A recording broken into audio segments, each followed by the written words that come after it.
Welcome back to Expert Emerald. Toot toot. Here's Toots. Little something I forgot in the last episode. I accidentally edited it out, so Oops. Let me cordially put it back into the LP. Toots is turning into Donphan. One of the first Generation 2 Pokemon we ever saw. Yeah, it was in the Pokémon, the first movie. Oh yeah. And Pikachu got his shit wrecked. I remember when that was such a big deal. Donphan is a rad Pokemon. Like, it's so unassuming, it's just a little elephant, but he can roll up into a ball and murder everything. Rollout is OP, please nerf. It really is early in the game. Anyways, here I am getting Rock Smash, one of the HMs, to help me continue through the game. You'll notice that TV is flashing up there. Oh yeah, I remember that from this game. Yeah, sometimes different things you interact with in the game can actually prompt the TV to spark up. In this instance, it is the name. If you actually go to that TV, I did it off screen. It is the name rater commenting on the name Snoop Dogg and analysing why it's such a good name for a Pokemon. That's awesome. See, I told you. It is the absolute best. Anyways, this is going to be the first episode in a while where we don't get a gym badge, because we have to do quite a bit of travelling in this episode. And a lot of catching at that, you know, considering that you've got to go to so many different routes. So first of all, we have Tailao, named it Twitter, because, you know, it's basically the Twitter bird. And we have Venonat here. Isn't there a lot of plot between here and Flannery? Yeah, I wouldn't even say a lot of plot, it's just a long stretch of routes you have to go through before the plot actually continues. And yeah, actually on that note, there is some plot as well. There's a plot in Pokemon? Well, there's, you know, the evil team's shenanigans. You know, they get up in there, they do their thing. It starts taking more precedent the later gen you go. I would say it actually comes to a peak in Generation 5, where the evil team actually takes precedence over you becoming the champion, when they just, spoilers, hijack the Elite Four and just become your final bosses. Oh yeah. That was a great moment, I didn't expect that. It's been a while since I played Gen 5. Like, I played through Black and White, but then I, burned out on Black too. Yeah. Anyways, there's a little something you may have noticed. There's an NPC added in who you can buy heart scales from, allowing you to relearn moves. Nice. Very, very helpful. And, Now, why can't Nintendo actually add that in? I know. And, after this battle, tell a lie, a few battles from now, we're going to be getting a Pokemon that, Skip, you've been quite excited to see. So, yeah. Oh boy. Yeah! I think it's a while away. Anyways, we break this rock. This is completely optional. You don't actually have to do this, but I can't imagine why you wouldn't do it, because it makes getting back and forth really easy. Because if I have to be lonely, the game NPCs do as well. Oh. Actually, it might be important to get the strength HM, but in terms of just, you know, opening up this cave, this is mainly to make backtracking easier. Because... Oh, you've reunited Kenshiro and, Yuria. Hooray! Anime reference. So here we are, back on Route 116. We're right next to Rustboro City. Here's that nerd who keeps getting bullied. Quite happy to see us. I do like how in the remakes they make this guy a scientist instead. They just go all in, like, this guy's a nerd now.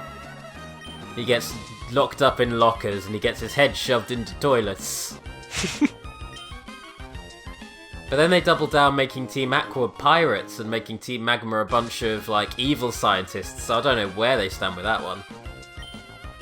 Anyways, we get the Repeat Ball, introduced in Gen 3. It makes Pokemon easier to catch if you've already caught them, which is entirely useless for my playthrough of trying to catch different Pokemon. Well, it would have been useful if you were for Wurmples. Oh yeah, it would have been very useful for Wiggles and family. Yeah, there's that use in if you need to, catch something for trading. Those are about the only uses I see for the Repeat Ball. Unless you're one of those weird people that likes to EV train, or IV, you know what I mean? IV, whatever the...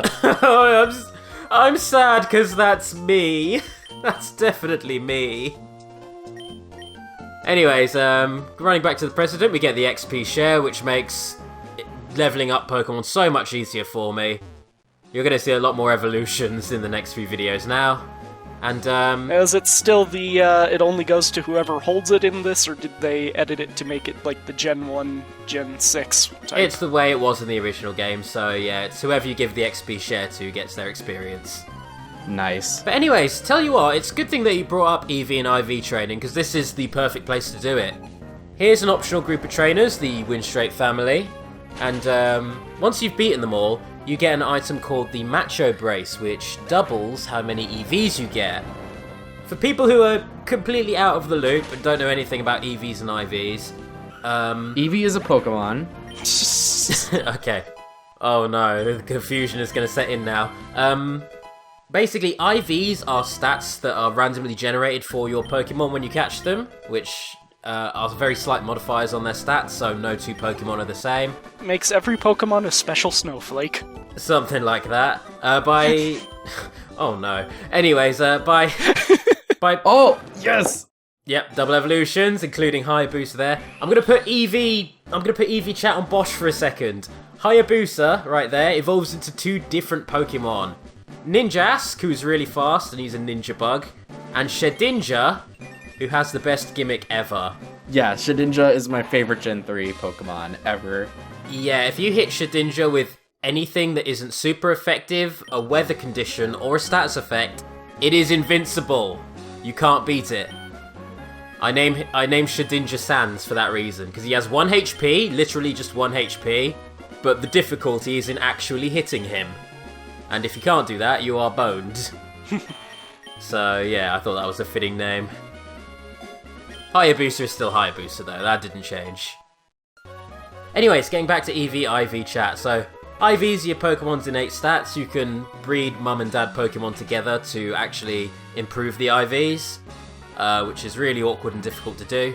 And EVs are also hidden stats that allow you to manipulate your how strong your Pokemon become with certain stats depending on what they battle. It's... God, it's hard to explain. It's one of those things where you really have to... You have to be a really big fucking nerd. You have to be a massive nerd, read a lot of FAQs, and basically come to terms with the fact that you are not playing the game the way it was intended. That you are min-maxing your Pokemon to make them viable for competitive battles. You're playing it the way Smoggin wants you to play it. Exactly. I was actually thinking of doing a bunch of bonus videos. I don't know if it would even tangentially relate to this game, but I wanted to go on smogon.com, the competitive Pokemon website. Basically look up NAF Pokemon and just do dramatic readings of the really, really horrible synopses that they write for the really weak Pokemon. Because they get so sassy. And it's wonderful. I love them for it. Oh, that would be great. But yeah, there's one other thing I want to point out about Shedinja. If you put the held item, I think it's called the Focus Sash. I don't know what the actual name of the item is called, but we'll just call it the Focus. It is, yeah, it's Focus Sash, yeah. Basically what the Focus Sash does is if your Pokemon would take lethal damage, it leaves it with 1 HP.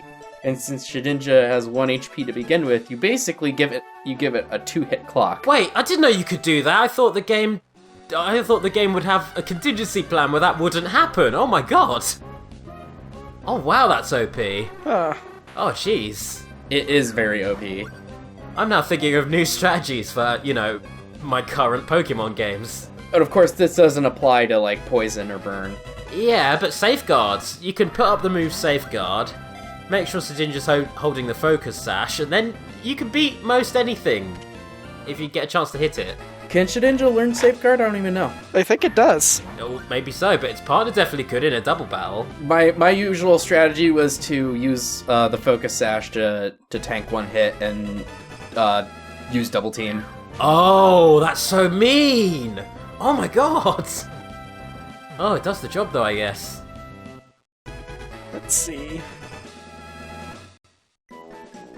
Anyways, caught a few more Pokemon, and Whoop Whoop is evolving. That is an amazing name. I love this. Whoop whoop. Whoop Whoop! That is what I was going for when I named it that. So Wooper becomes this adorable looking Pokemon. I love its face. It's got the Ditto face from the show. It really does, but with two little dotty noses as well. What's even funny with Quagsire is if you ignore its eyes and pretend its nose are its eyes, so it's got these two tiny little dot eyes just above its giant mouth. I love imagining that. Okay, Shedinja cannot learn Safeguard. Yeah, that's what I thought. Otherwise, I would have put it on. It would need team support then, but even still, that's pretty OP. I just got a Beldameg from an NPC, which is definitely an addition from the ROM hack itself. Yeah. Alright, so continuing on, we go through the fiery path.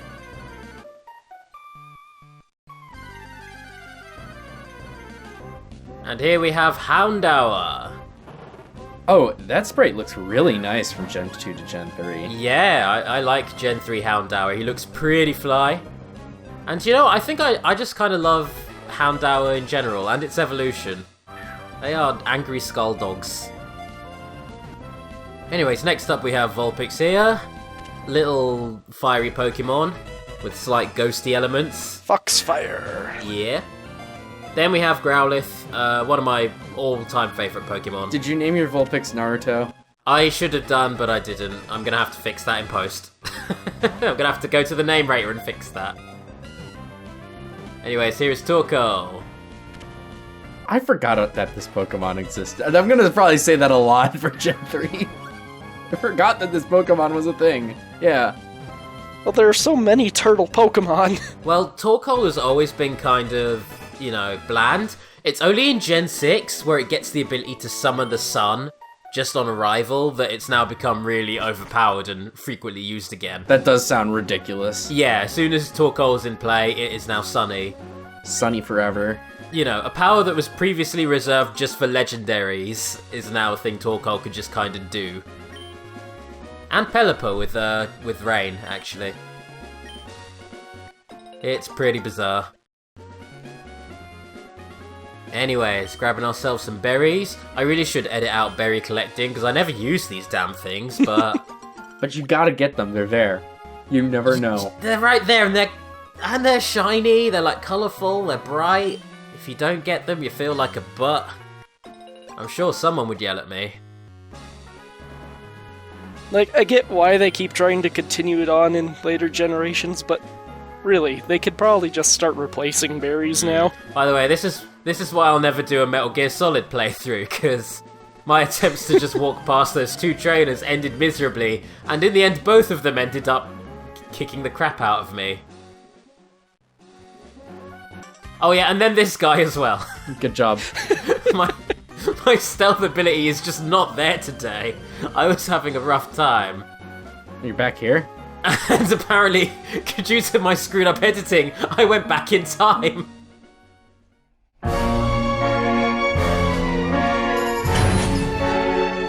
I'm gonna keep that in. I don't know how I managed that. How did I even do that? Oh, the secret power guy. Yes. So, this guy, he allows you to make a secret base, which I don't really ever bother doing. I remember this vaguely from Yeah, it's an interesting idea. It's an interesting mechanic, but... Well, it's like your room in Gold and Silver, where you could just deck it out with cool stuff. Your mom would buy you. This mechanic makes more sense in the remake with Spot Pass and Street Pass. Like, what is the point of it here? Yeah, that's the weird thing. It feels like it is designed specifically for something with Spot Pass, because one of the key points of Secret Bases is connecting with other players, but... Back in Generation 3, you'd have to do that with the Game Boy wireless adapter, which was a lot of naff, so yeah. Actually, when you did do trades, did it actually add secret bases into your game? I don't know, because I didn't have any friends. Yeah, you could take, you could visit the secret bases of people you've connected with, but... Yeah, that's really all you could do. Whereas it's so much easier now with Spot Pass, you just randomly go into random secret bases all over the world, and you could just battle random people you've walked past. Yeah. It's pretty grand. Or you can get specific QR codes so you get 12 bases full of blissies for you to grind on. Oh yes, and then you could just break the game. Alright, this lady right here, this lady I've always really liked because she offers to give you a rest, which is all well and good. And then she's like, "Oh, you don't look rested enough. Take another rest." And if you say yes, you get stuck in an infinite loop of resting. It's like a cruel irony. You're never rested. You're trapped in some cruel eternity. It's the inverse of in video games where a character's like, "Did you understand all that?" And if you accidentally hit no, then they explain themselves again. But thou must. But for healing. It's the healing equivalent of that. I really like this area. This area is pretty cool. So, this place is full of... yeah, there is a Pokemon in this area I'm sure you're going to get that I'll want to talk about. I know the one. I kind of know the one already. We will get to that one. Oh, I think I know which one you're talking about, too. Mm-hmm. Fuck that Pokemon. What? Are we talking about the same Pokemon? Because I love that Pokemon. We might. I don't know, we'll see. We'll see. Alright, so... It's Togepi, obviously. Fuck Togepi. No! Useless. Do not! Useless until it evolves. Togepi is a Togepi sweet baby! here? How dare you! 'Cause everything in this ROM hack's mixed up and put in different places, but why they put Togepi... Yeah, but at least most of the time it's logical. Yeah, why Togepi is here I don't really know. But on that note, Togepi is a saint and I will not hear a bad word about Togepi. Togepi doesn't do shit unless the plot calls for it. Togepi is a cute. Not a cute as in the triangle, but Togepi is cute. So you will not insult Togepi. Are you just running into more Togepis? There are a lot of Togepis. I don't know why. They just kept kind of happening. What the hell? You could say this route is excellent. Oh, that. You need to. I don't like. I'm not keen on egg yolks. Anyway, this guy gives us the. Quit egging him on. This guy gives us the soot sack. The soot sack allows us to collect volcanic ash by walking around this route, which can give you flutes. And flutes can be used to heal weird stats effects like confusion and infatuation. The weird stats effects that you never really run into that much. Oh yeah, best TM in the game. Yep. Anyways, Ditto. here is Ditto, who can his whole gimmick is to transform into whatever you are. You're catching Poliwag again? I thought you weren't catching multiple Pokemon. I'm not. It's Ditto though. I clearly saw a Poliwag. That was Ditto. He was doing his thing. Then you have Yanma, who's always been unremarkable to me. I've never clicked with Yanma. He's got a cool design though. Yeah, I was going to say, I like his design. I don't know. But you don't, Yanma doesn't have the evolution in this game. I think it's Gen 4 that it gets it, right? Yep. Yeah, and even its evolution doesn't sit well with me. Is this the... Here it is. Oh, this isn't the one I'm talking about. Okay, Mateo, what did you have to say about Spinder then? The first time I played through Ruby, I thought, oh, all unique spots. I'll catch every single one I come across. Okay, so Spinder has a randomly generated face, and there are quite literally millions, if not billions, of different Spinders. They're all literally unique, so yeah. I had like a box and a half just full of Spinda. Nice. Anyways. Because I wanted to see if I could ever catch two that were the same, like a snowflake. No, you couldn't. That's the thing. That's the whole point. I was a dumb child. Alright, so, You got a sumo wrestler. I did. Congratulations. Or E-Honda. I was actually really tempted to call Pudge Honda, but I was like, I need to ease up on the pop culture references. I don't wanna date this Pokemon LP by tying it to Street Fighter. I don't know what I was thinking. Yeah, a series that has literally been going on for over 2 decades now. Yes, actually. Alright, so just quickly running back to heal. There we are. What is the Pokemon that you had negative thoughts about Skip. I'm not quite... I thought it was on, you could get it on this route, but obviously, I mean, this ROM hack, they might have shuffled it around, is Skarmory. Oh, I fucking hate Skarmory. Yeah, that came immediately after Spinda the montage. Yeah, I did catch Skarmory. Oh, I must have missed it. What's your problem with Skarmory, Skip, if I may ask? He's overpowered as shit. That's justified, very much so. But let's say in a hypothetical world, if you, in a double battle, were to use Skarmory and Blissey, then, you know, what would that say about you as a person, if you were the kind of person who went into battle using a Skarmory and a Blissey? You're probably a big jerk. You probably deserve to be set on fire, because that is a near unstoppable combination that can beat anything. I don't know, I've never really had issues fighting Skarmory as long as I have a good fire type with me. That's where Blissey comes in, like, as the, you know... Oh, the healer. The healer, yeah. Basically, the two most defensive Pokemon in the game, specially and regularly defensive. And, yeah, they basically check everything. Or at least they used to. There's a few more counters for them nowadays, but back then, every, like, Pokemon expert used a Skarmory and a Blissey in tandem. You just gotta outpace the healing. Yeah, and, like, Gen 4 introduced Magnezone, which is, like, the only counter to Skarmory. Yeah, I do love Magnezone. Great Pokemon. Magnezone is cool as shit. I love Magnezone. Yeah. What if we took Magnemite and made him a UFO? It's more unique than just putting 2 Magnemite together, or 3 Magnemite together. So, I'll give him that. Alrighty, so, we've traveled through a lot of routes in this episode alone. And, there I am accidentally getting poisoned by a Gulpin because I'm a Dumbo. Good job. At least this isn't a Nuzlocke. Yeah, here I am just embracing the horrible flashy poison effect, which is the worst, and I hate it. It's like, ugh. So grim having to look at that. Did they ever get rid of that sound effect? They did from Gen 5 onwards. Because it's so unappealing to look at. Yeah, they got rid of the whole outside of battle damage thing the later gens. I'm not sure how I feel about that. Well, that and it doesn't really make much sense that our movement is causing it damage if it's in its ball. Like, yeah, actually, that's true, actually. Like, because Burning has never done this. Burnt Pokemon don't take pain over time, so I don't know why poisoned ones do. Anyway, here is Gulpin. Basically, I decided to name this Gulpin less than 3 less than, which doesn't make sense until you actually look at those digits, and yes, that is Gulpin's face. Anime face. We also have Swablu, who is really one of my favourite Gen 3 Pokemon. Swablu is cool. I like Swablu. Yeah, like... Heracross! Yeah! Yeah. Second best bug Pokemon IMO. Oh, just out of all of them? Yeah, out of all of them. Well, I mean, obviously I don't know what's beyond, like, Gen 4, but... Who's your favourite, then?